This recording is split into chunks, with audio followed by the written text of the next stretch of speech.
Hi guys, this is my video on RBC versus WBC.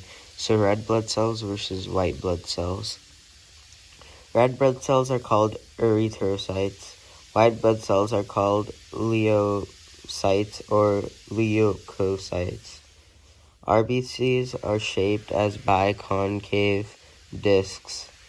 White blood cells have irregular shapes.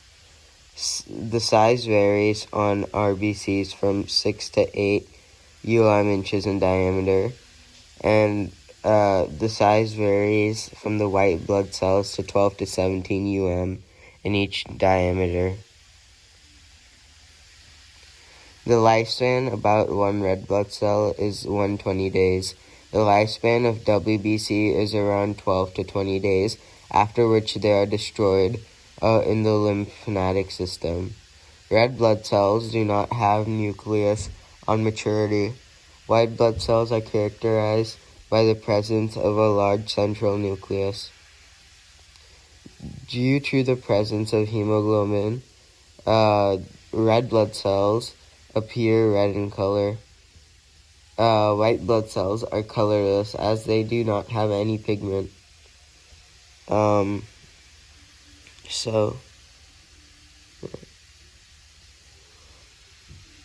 Only one type of RBC exists, but different types of white blood cells are found in the blood, such as neutrophils, B lymph nodes, T lymphocytes, monocytes, basophils, eosinophils.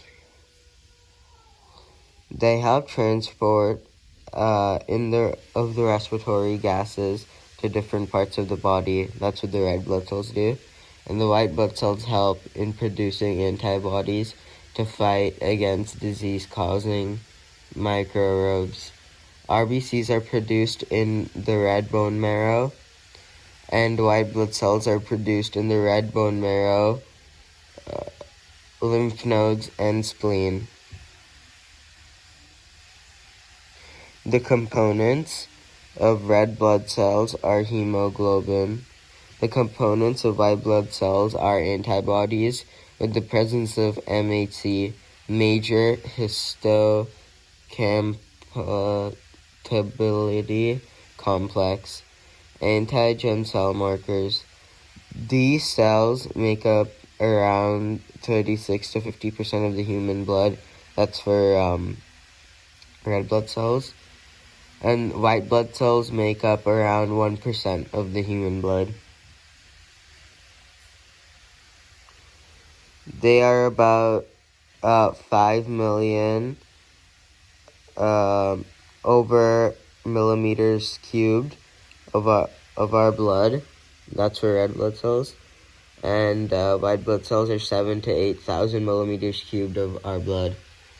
The process of formation of RBC is known as erythrophosis. The process of formation in WBC is known as leukocytes. These cells move between the cardiovascular systems. These cells move between the cardiovascular and lymphatic systems. So the white blood cells move in the cardiovascular and lymphatic systems, and the red blood cells move between the cardiovascular systems.